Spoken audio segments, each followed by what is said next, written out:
Di sini ada beberapa pilihan. Kalau misalkan kita menghendaki setelah mahasiswa mengerjakan, kemudian mahasiswa tidak bisa melihat jawaban yang betul, ya tujuannya apa? Supaya nanti dia tidak bisa memberitahu mahasiswa yang belum selesai atau belum mengerjakan, maka Anda bisa aktifkan yang perlu-perlu saja. Jadi biasanya saya membuat defaultnya adalah dengan mengklik yang paling atas, ya, yang attempt ini saya klik seperti ini, ya, sehingga nanti feedback atau kunci jawaban yang biasanya muncul itu tidak akan muncul pada saat mahasiswa selesai mengerjakan. Tetapi jika Anda menghendaki bahwa mahasiswa harus tahu nih jawaban yang betulnya seperti apa, ya setelah dia menyelesaikan soal, ya Anda abaikan. Ya, jadi kalau settingan saya adalah saya mengklik yang atas sehingga yang aktif hanya yang warna biru-biru ini saja.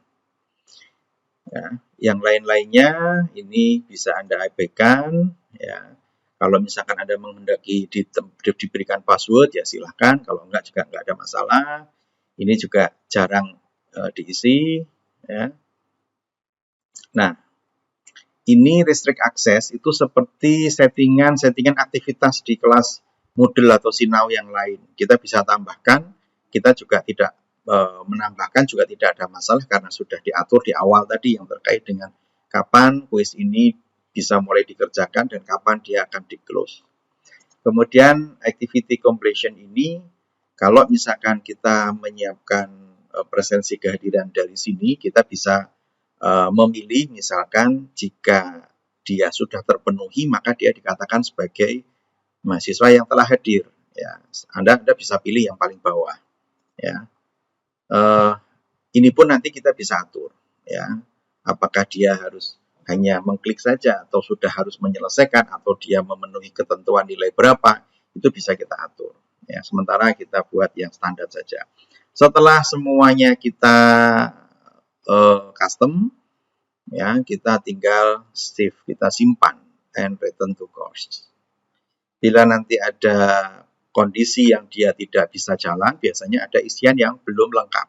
Nah, kebetulan ini sudah jalan semua. Oke, kita cek. Nah, di sini sudah ada kuis latihan 1. Ini sudah ada. Kita tinggal klik, ya. Kita tinggal klik. Nah, di sini belum ada database soal. Nah, karena soal ini akan kita import, maka pilihannya adalah dengan mengklik page setting. Ya, page setting ada di bagian bawah kiri. Ya, untuk settingan di Sinau. Kadang di Moodle itu ada yang di sebelah kanan, ada yang di atas, ya. Ini kebetulan ada di bawah, ya. Oke, kita klik page setting, kemudian kita scroll ke bawah sampai ada muncul question bank. Question bank ini ada beberapa kategori, ya. Kita pilih, karena kita mau ngambil, maka kita pilih import. Ya, kita pilih import. Di sini ada beberapa pilihan. Kita pilih yang icon format. Perhatikan, jangan sampai kita salah dalam memilih format.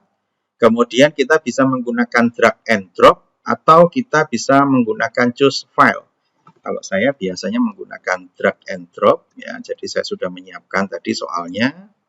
Ini saya klik, tahan, kemudian saya bawa ke Sinau, kemudian saya letakkan. Tapi yang tidak familiar, Anda bisa choose a file, kemudian kita cari dokumennya tadi ada di mana, ya. Nah, ya kita ya seperti ini, seperti biasa. Ya, kita bisa memilih mana yang kira-kira cocok untuk kita atau yang kita familiar. Setelah itu kita upload this file. Oh, maaf ya, tadi terlanjur pakai yang ini. Ya, ya. Kalau ini sudah masuk ke sini, sudah masuk ke dokumen yang tadi sudah saya uploadkan, langsung import. Ya, kita import. Nah, kita akan lihat bahwa semua pertanyaan tadi sudah muncul. Itu artinya bahwa import database soal ini sukses. Baru kita continue. Nah, kita sudah punya beberapa soal. Hanya saja soal ini masih ada di database, ya, belum muncul di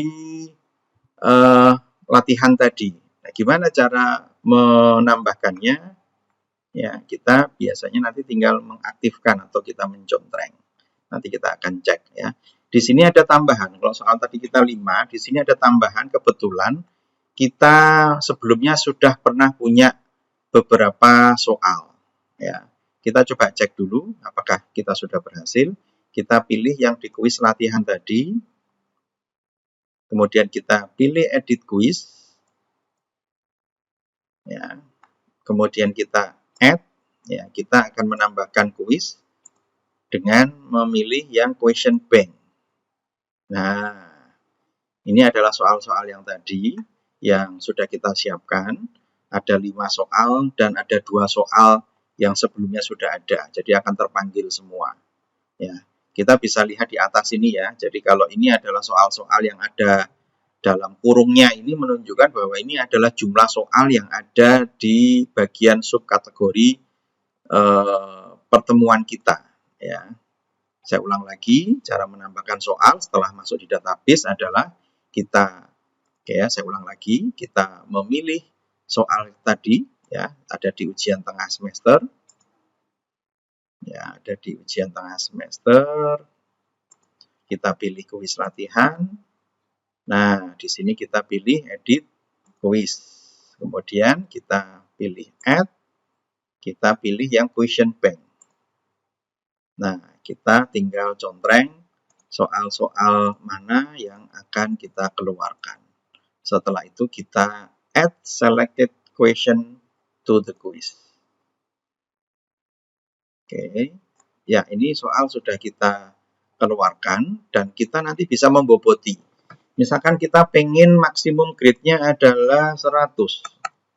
Ya, maka setiap soal kita boboti dengan 20. Caranya adalah klik pensil di sini, masukkan angka 20, kemudian enter. Ya, jangan dipindah mouse-nya, karena kalau dipindah mouse-nya, dia tidak bisa berganti. Jadi kalau kita begini aja, dia nggak berganti. Jadi kita klik, kemudian kita tekan angka 2 dan 0, kemudian kita enter. Begitupun yang lainnya, supaya nanti kalau dia betul semua, nilai totalnya adalah maksimum skornya yaitu 100. Setelah itu kita simpan. Ya, ini adalah hasilnya. Dan untuk melihat previewnya seperti apa, kita coba lihat di kuis. Nah, kita bisa lihat di sini preview kuisnya. Ya, nah akan ada muncul navigasi di atas. Ini soal nomor 1, 2, 3, 4 dan seterusnya. Contoh di sini ya. Nama gedung di FTI. Nah, di sini tadi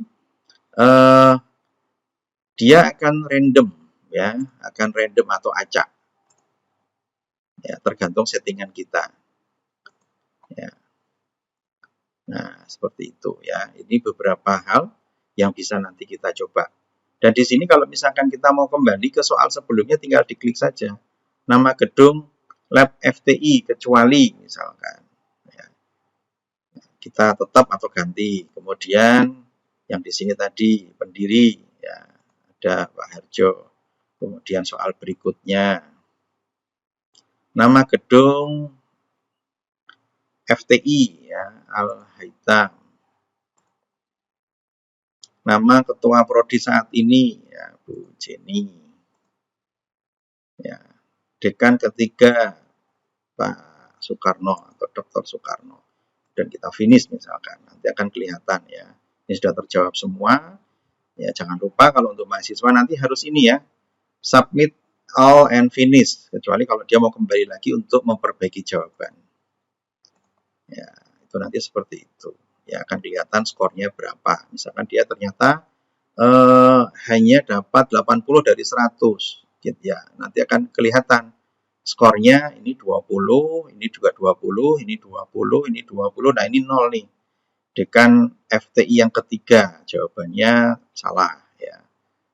Jadi itu beberapa contoh yang memungkinkan untuk kita membuat database soal. Ya, abaikan jawaban betul salahnya karena ini hanya ilustrasi cara membuat soal. Terima kasih, kita akan lanjut di sesi berikutnya. Assalamualaikum warahmatullahi wabarakatuh.